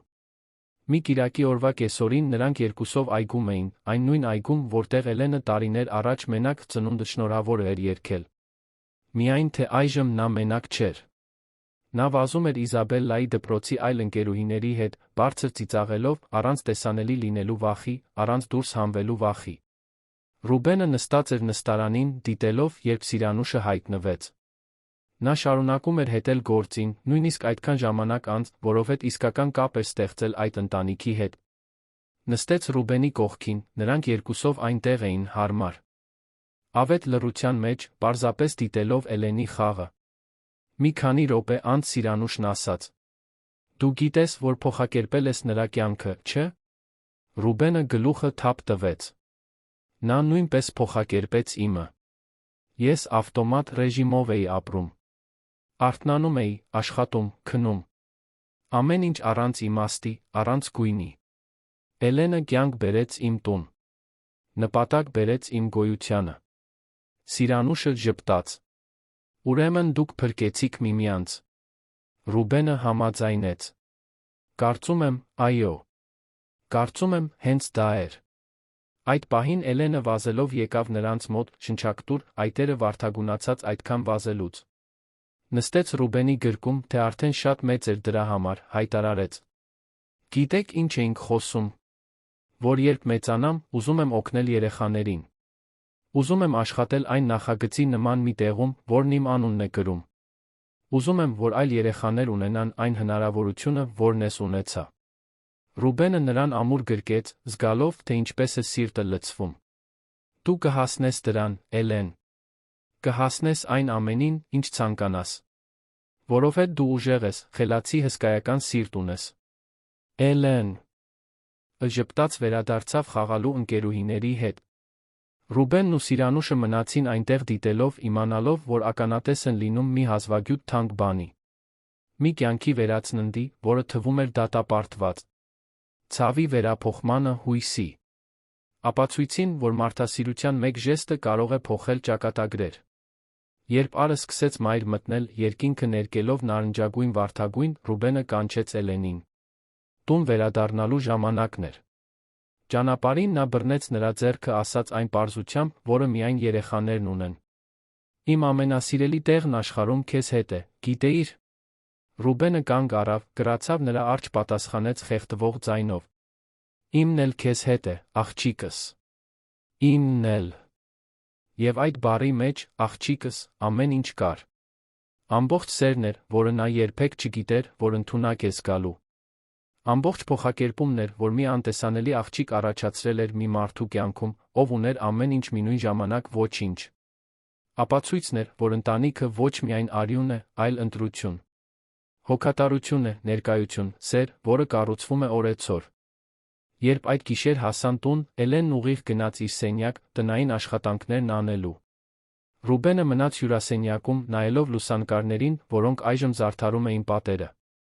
Էլենի լուսանկարները դպրոցի առաջին օրը։ Ծննդյան օրերի լուսանկարները, որոնք նշվում էին իսկական տորթով շատ ընկերներով։ Այգում զբոսանքների, միասին կատարած ճամփորդությունների, պարզ, բայց թանկ պահերի լուսանկարները։ Եվ բոլորի կենտրոնում առաջին լուսանկարը, որը նրանք միասին արել էին։ Էլենը դեռ փոքր, դեռ այն վախեցած հայացքով, պահելով տորթը, որը Ռուբենը բերել էր լքված հողամասում։ Այդ լուսանկարը զրոյական կետն էր։ Այն պահը, երբ ամեն ինչ փոխվեց։ Եվ Ռուբենը գիտեր, որ կպահի այդ պատկերն ընդմիշտ, ոչ միայն շրջանակի մեջ, այլ սրտում։ Որովհետև դա հիշեցումն էր, որ երբ մենք ընտրում ենք տեսնել նրան, ում աշխարհը համառորեն անտեսանելի է դարձնում, երբ ընտրում ենք ձեռք մեկնել, հայացքը շեղելու փոխարեն, հրաշքներ կարող են տեղի ունենալ։ Փոքր, առօրյա հրաշքներ, բայց որոնք ամբողջությամբ փոխակերպում են կյանքեր։ Էլենը նոր էր լրացել 15 տարեկանը, այն ամենը, ինչից Ռուբենն ամենաշատն էր վախենում, գրեթե տեղի ունեցավ։ Սովորական հինգշաբթի օր էր, Էլենը դպրոցից վերադառնում էր Իզաբելլայի հետ, ծիծաղելով ինչ-որ ներքին կատակի վրա, որը միայն դեռահասներն են հասկանում, երբ մի մեքենա կանգնեց նրանց կողքի մայթին։ Մի տղամարդ դուրս եկավ, նիհար, չսափրված մորուքով, նյարդային աչքերով։ Էլենը զգաց, թե ինչպես արյունը սառեց երակներում, նախքան նրան ամբողջությամբ կճանաչեր։ Բայց մարմինը չի մոռանում։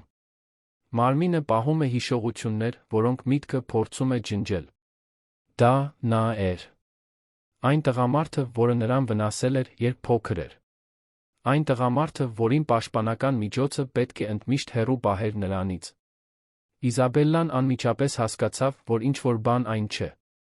Էլենը գունատվել էր, դողում էր։ Տղամարդը մի քանի քայլ արեց նրանց ուղղությամբ, խոսեց կոպիտ ձայնով, փորձելով անփույթ հնչել, բայց տխրահռչակորեն ձախողվելով։ Էլեն, իսկապես դու ես։ Վայ, ինչպես ես մեծացել։ Պետք է խոսենք։ Ոչ, միայն դա կարողացավ ասել Էլենը։ Ձայնը թույլ, դողացող դուրս եկավ, բայց նա ստիպեց իրեն շարուն։ Ակել։ Դու չես կարող այստեղ լինել։ Դատական որոշում կա։ Եթե ինձ մոտենաս, կբանտարկվես։ Տղամարդը ծիծաղեց, բայց դա առանց ուրախության, լարված ծիծաղ էր։ Դա։ Լսիր, ես ուղղակի ուզում եմ խոսել։ Միայն մի քանի րոպե։ Դու ինձ դա չես մերժի այսքան ժամանակ անց, չէ՞։ Ի վերջո, ես քեզ համար գրեթե ընտանիք եմ եղել։ Իզաբելլան, մի քաջությամբ, որը չգիտեր, որ ունի, հանեց բջջայինը գոռաց։ Ես հիմա ոստիկանություն կզանգեմ։ Հեռացիր այստեղից։ Տղամարդը տատանվեց, շուրջը նայեց, տեսավ, որ փողոցում որոշ մարդիկ սկսում են ուշադրություն դարձնել։ Եվս մեկ քայլ արեց, կարծես պնդելու էր, բայց Էլենը հավաքեց իր ողջ ուժերը, գոռաց մի ձայնով, որն արձագանքեց ամբողջ փողոցով մեկ։ Հեռացիր այստեղից։ Դու իմ վրա ոչ մի իրավունք չունես։ Երբեք չես ունեցել։ Դա բավական էր։ Տղամարդը հետ քաշվեց, նստեց մեքենան, մեծ արագությամբ հեռացավ։ Էլենը փլուզվեց, ոտքերը դավաճանեցին, նա ծնկի իջավ մայթին։ Իզաբելլան օգնեց նրան, անմիջապես զանգահարեց Ռուբենին, փորձելով հանգստացնել ընկերուհուն, որը դողում էր ինչպես տերը քամուց։ 10 րոպեից էլ։ Քիչ անց Ռուբենն այնտեղ էր, դուրս էր եկել կարևոր հանդիպումից առանց երկու անգամ մտածելու։ Երբ տեսավ Էլենին այդ վիճակում, զգաց զայրույթի, վախի, պաշտպանելու կատաղի, ցանկության խառնուրդ։ Տարավ նրան տուն, կանչեց Սիրանուշին, կանչեց հոգեբանին, ակտիվացրեց փաստաբանին, ոստիկանությունում հայտարարություն արեց։ Ոստիկանությունն արդեն փնտրում էր տղամարդուն, որը խախտել էր պաշտպանական միջոցը, այժմ կկանգներ լուրջ իրավական հետանքների առջ։ Բայց Ռուբենը գիտեր, որ ամենալուրջ հետանքը իրավական չէր։ Զգացմունքային էր։ Էլենն այնքան շատ էր աշխատել տրավմաները հաղթահարելու, նոր կյանք կառուցելու համար, մի ակնթարթում, այդ տղամարդու ընդամենը մեկ հայտնվելով, ամեն ինչ կարծես փլուզվում էր։ Այդ գիշեր Էլենը չկարողացավ քնել։ Նստած էր մահճակալին, գրկած ծնկները, նայելով դատարկությանը։ Ռուբենը մտավ նրա սենյակ գիշերվա ժամը 3-ի սահմաններում, նստեց նրա կողքին, մնաց այնտեղ, լուռ։ Երկար րոպեներ անց Էլենը խոսեց խռպոտ ձայնով, այդքան լաց լինելուց։ Ես կարծում էի, թե հաղթահարել եմ։ Կարծում էի, թե նա այլս իմ վրա իշխանություն չունի։ Բայց երբ տեսա նրան, նորից դարձա այն 5 տարեկան վախեցած երեխան։ Ռուբենը վերցրեց նրա ձեռքը ամուր սեղմեց։ Դու այլս այն երեխան չես, Էլեն։ Դու մեծացել ես։ Ուժեղացել ես։ Վախը, որ դու այսօր զգացիր, նորմալ է, մարդկային է։ Բայց դա չի սահմանում, թե ով ես դու հիմա։ Բայց եթե նա վերադառնա, եթե չհանձնվի, Ռուբենը խորը շունչ քաշեց։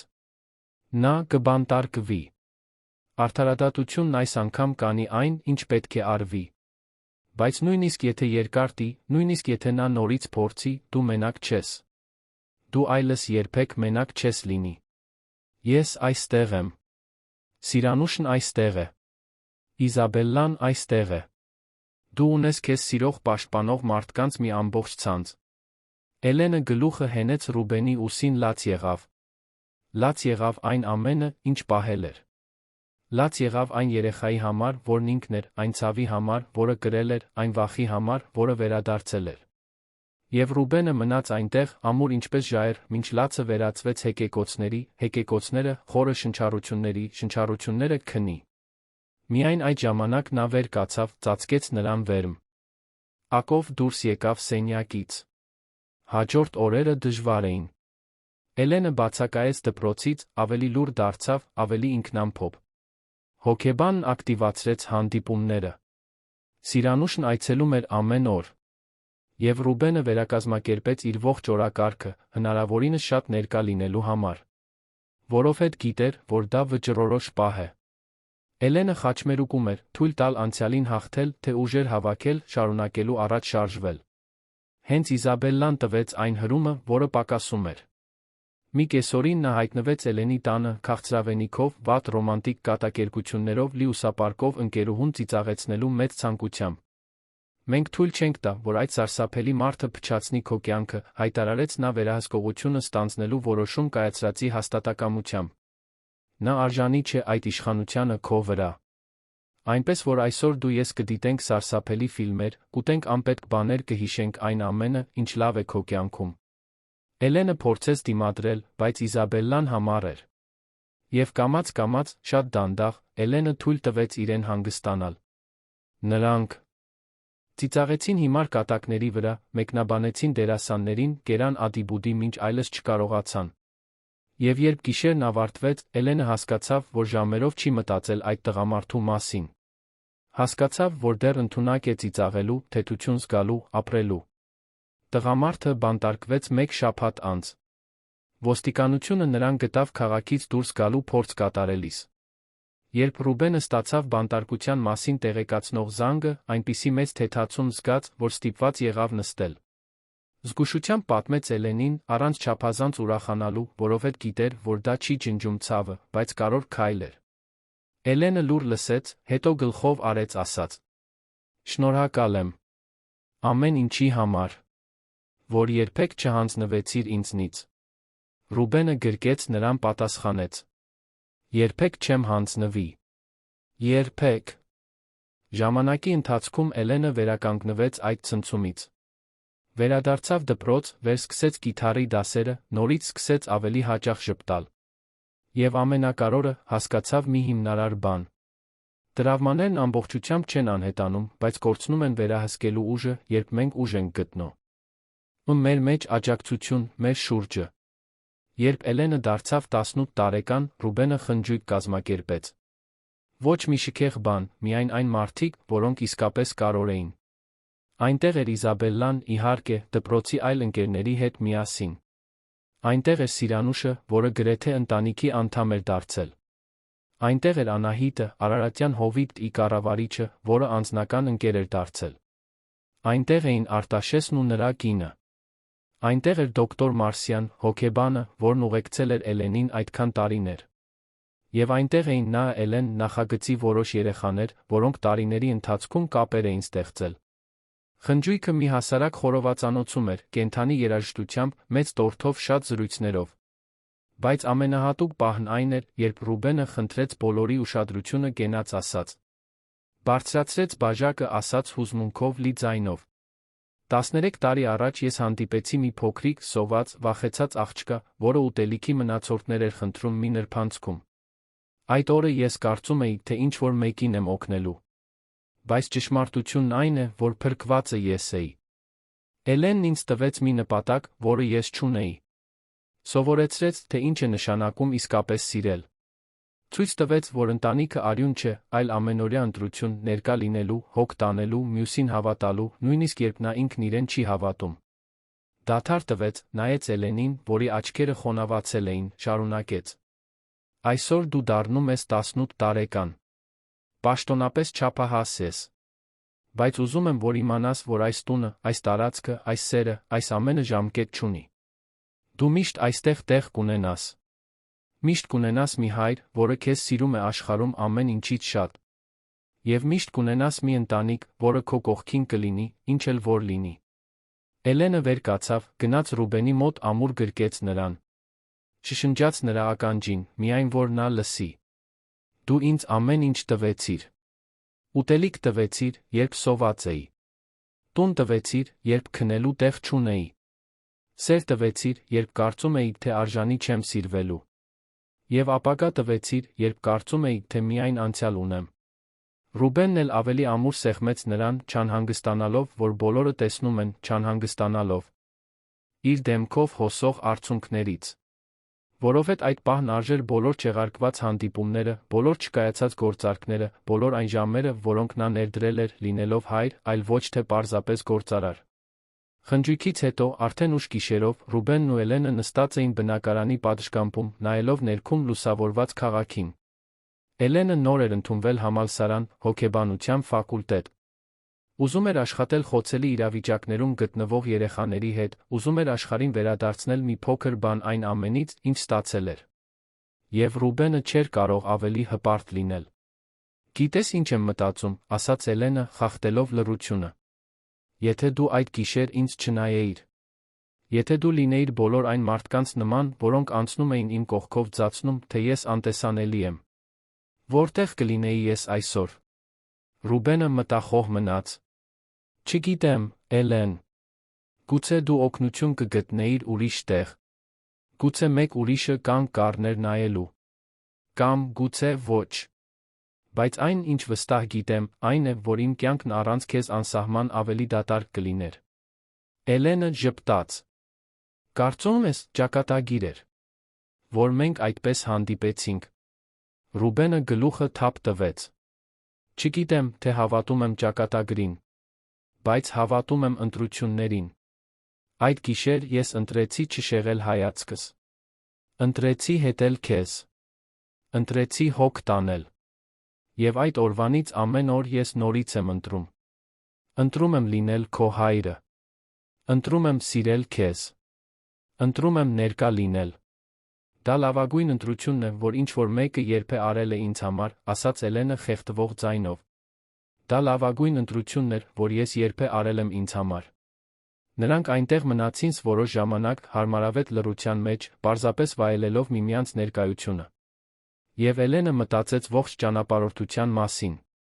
Մտածեց այն երեխայի մասին, որն ինքն էր, մենակ, ծնունդը շնորհավորը երգելով այգում։ Մտածեց այն վախեցած դեռահասի մասին, որին քիչ էր մնում անցյալը նորից բռներ։ Եվ մտածեց այն կնոջ մասին, որին վերածվում էր, ուժեղ, վճռական, լի երազանքներով ու հնարավորություններով։ Մի քանի ամիս անց Էլենը սկսեց աշխատել որպես կամավոր այն նախագծում, որը կրում էր իր անունը։ Շաբաթական 3 անգամ համալսարանի դասերից հետո գնում էր համայնքային կենտրոն, ժամանակ էր անցկացնում սպասարկվող երեխաների հետ։ Խաղում էր նրանց հետ, լսում նրանց պատմությունները, ուս էր առաջարկում լաց լինելու համար, երբ նրանք կարիք ունեին։ Եվ այդ երեխաներից յուրաքանչյուրի մեջ տեսնում էր իր մի կտորը։ Տեսնում էր ցավը, վախը, բայց նա տեսնում էր հույսը, դիմացկունությունը, այն տպավորիչ կարողությունը, որ երեխաներն ունեն վերականգնվելու, երբ գտնում են սեր կառուցվածք։ Մի աղջիկ կար հատկապես, Լիլիթ անունով, որը խորը դիպավ Էլենի սրտին։ 7 տարեկան էր, գանգուր մազերով, կասկածամիտ հայացքով մեկի, ով արդեն սովորել է մեծահասակներից ոչ մի լավ բան չսպասել։ Նրան գտել էին կամրջի տակ ապրելիս, գրեթե նույն իրավիճակում, ինչ Էլենը տարիներ առաջ։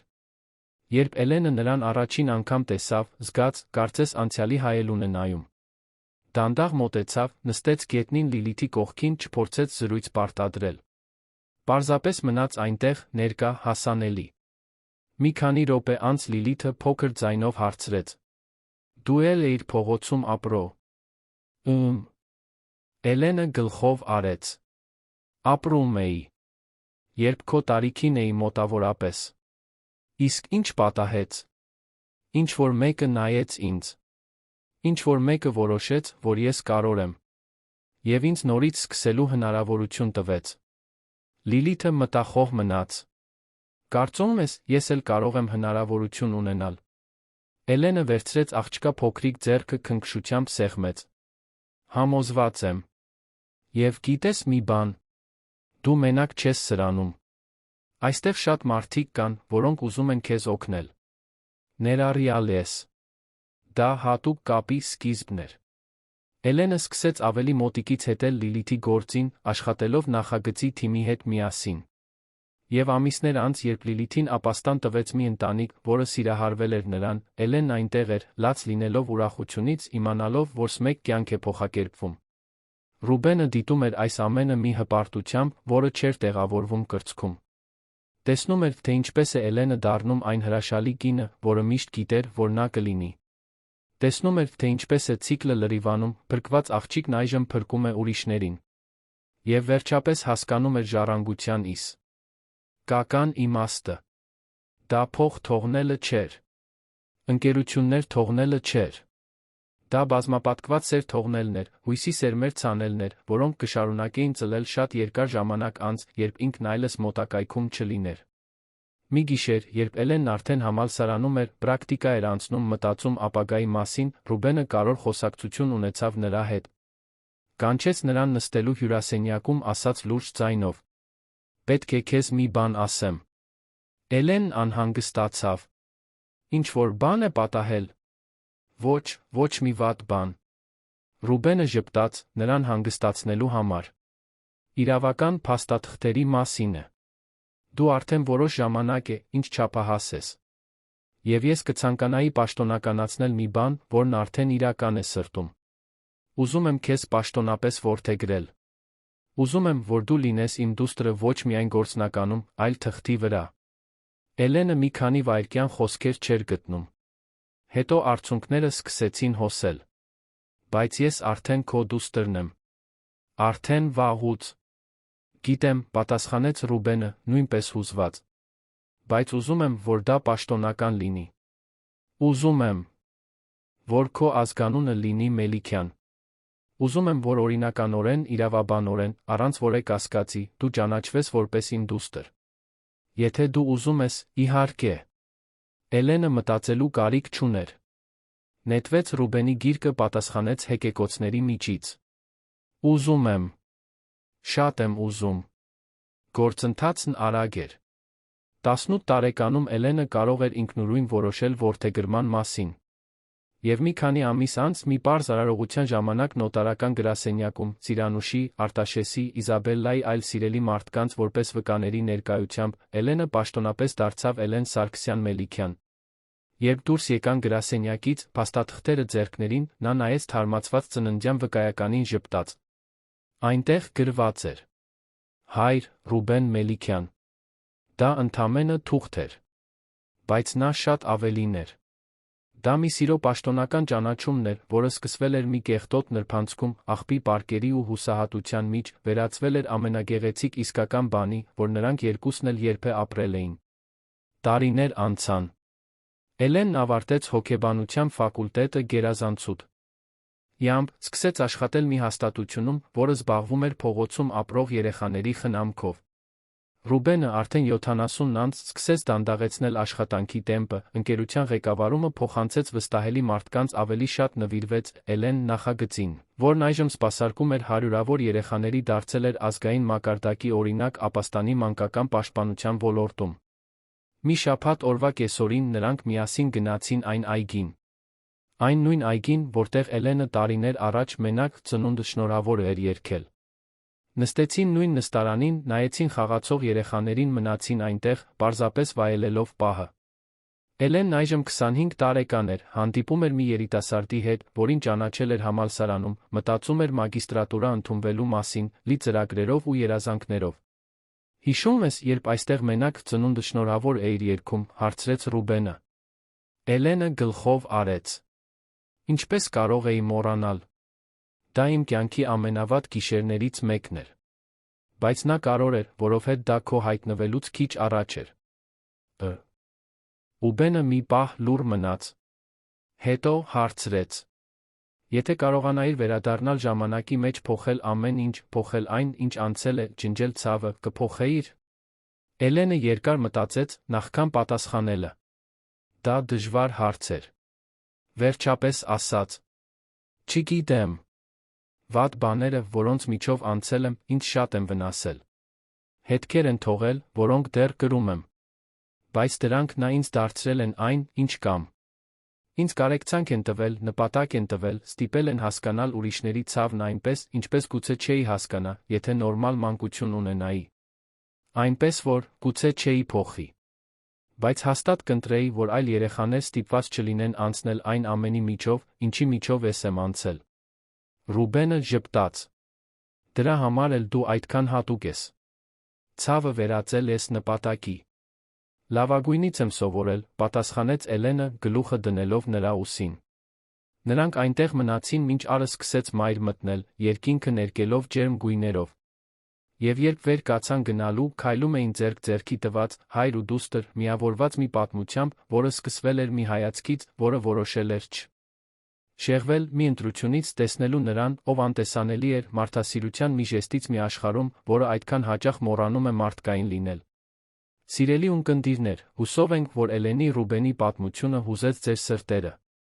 Եթե դուք հուզվեցիք այս փոխակերպման ճանապարհորդությունից, այն մասին, թե ինչպես կարեկցանքի մեկ ժեստը կարող է փոխել ճակատագրեր, սեղմեք հավանել կոճակը, բաժանորդագրվեք ալիքին մեկնաբանություններում պատմեք, թե ինչն է ձեզ ամենաշատը տպավորել այս պատմության մեջ։